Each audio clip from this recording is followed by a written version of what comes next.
بلعم بن بورا بنی اسرائیل کا ایسا شخص تھا جسے اسم اعظم کا علم تھا۔ اس کا کمال یہ تھا کہ بیٹھا زمین پہ ہوتا اور دیکھ عرش اللہ کو لیتا تھا، زمین پہ بیٹھے بیٹھے اللہ کے عرش کی زیارت کر لیتا، اور مستجاب الدعوات ولی تھا اللہ کا، اتنا مقبول بندہ تھا کہ جو بھی دعا کرتا ہاتھ بعد میں منہ پہ پھیرتے اللہ اس دعا کو پہلے قبول فرما لیتا۔ اس قدر شان اور مرتبے والا یہ تھا، لیکن اس کا انجام کیا ہوا، اس کے ساتھ آخر بنی کیا کہ جب حضرت موسیٰ علیہ السلام نے ایک بستی کے ساتھ جنگ کرنے کا ارادہ فرمایا، تو یہ جو کہ اسی بستی میں رہتا تھا، تو جب حضرت موسیٰ علیہ السلام نے جنگ کا اعلان فرما دیا اس قوم کے ساتھ، تو وہاں کے لوگ جمع ہو کے بلعم بن بورا کے پاس پہنچ گئے اور کہنے لگے کہ آپ کی دعا تو ساری قبول ہوتی ہیں، تو آپ حضرت موسیٰ علیہ السلام کے بارے میں بد دعا کریں کہ اللہ ہمیں ان کے مقابلے میں فتح دے اور انہیں شکست ہو جائے۔ تو اس نے کہا کہ کیا تمہارا دماغ ٹھیک ہے؟ کیا تم پاگل ہو گئے ہو کہ میں اللہ کے نبی کے بارے میں، اللہ کے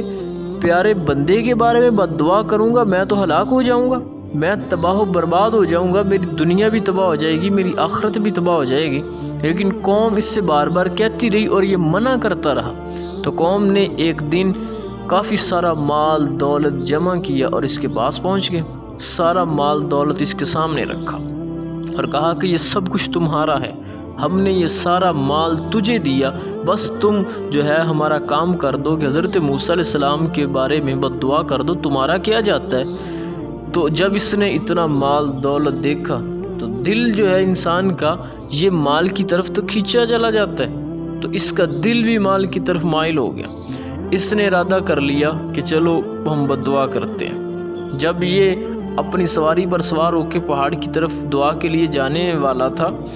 تو سواری کو آگے چلاتا لیکن سواری نہ چلتی، سواری کبھی دائیں مڑ جاتی کبھی بائیں مڑ جاتی۔ تو اس نے اپنی قوم سے کہا کہ میری سواری کی لگامیں فرشتوں کے ہاتھوں میں ہیں، وہ اس کو آگے نہیں جانے دیتی، تم ابھی بھی مان جاؤ۔ لیکن انہوں نے نہ مانا اور کہا کہ وہ سارا مال تیرا ہے۔ تو مال کی محبت جو کہ دل میں ایسی آ چکی تھی، اب یہ نہ رکا اور پہنچ گیا بد دعا کے لیے۔ جب اس نے دیکھا کہ حضرت موسیٰ علیہ السلام کا لشکر قریب آ گیا تو اس نے حضرت موسیٰ علیہ السلام کے بارے میں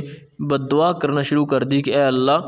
جو ہے انہیں شکست ہو جائے۔ لیکن کمال یہ تھا، عروج یہ تھا کہ یہ بد دعا تو حضرت موسیٰ علیہ السلام کے بارے میں کرتا، لیکن الفاظ اس کے اپنی ہی قوم کے بارے میں بد دعا کے نکلتے۔ قوم کہتی کہ تمہیں کیا ہو گیا ہے، ہمارا مال بھی ہم نے اپنا سارا تمہیں دیا اور بد دعا بھی تم ہمارے لیے ہی کر رہے ہو۔ تو اس نے کہا کہ میں خود نہیں کر رہا، یہ تو خود بخود ہی ہو رہا ہے، میں کہنا کچھ چاہتا ہوں لیکن نکل کچھ جاتا ہے۔ جب یہ بار بار کوشش کرتا رہا،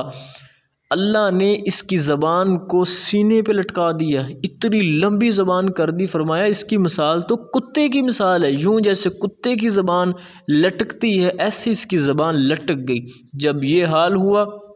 تو اس نے اپنی قوم سے کہا کہ اے میری قوم، تو نے مجھے تباہ کر دیا، میری دنیا بھی تباہ کر دی، میری آخرت کو بھی تباہ کر دیا۔ تو یوں یہ بارگاہ ابدیت کا، بارگاہ خداوندی کا یہ مقبول بندہ تھا، لیکن مال کی محبت نے، مال کی حرص اور لالچ نے اس کو اندھا کر دیا اور اللہ کے نبی کے خلاف یہ معاذ اللہ ہاتھ اٹھا کے کھڑا ہو گیا۔ اور پھر اس کا جو انجام ہوا، پھر وہ سارے زمانے نے دیکھا کہ اسے رسوا کر دیا گیا۔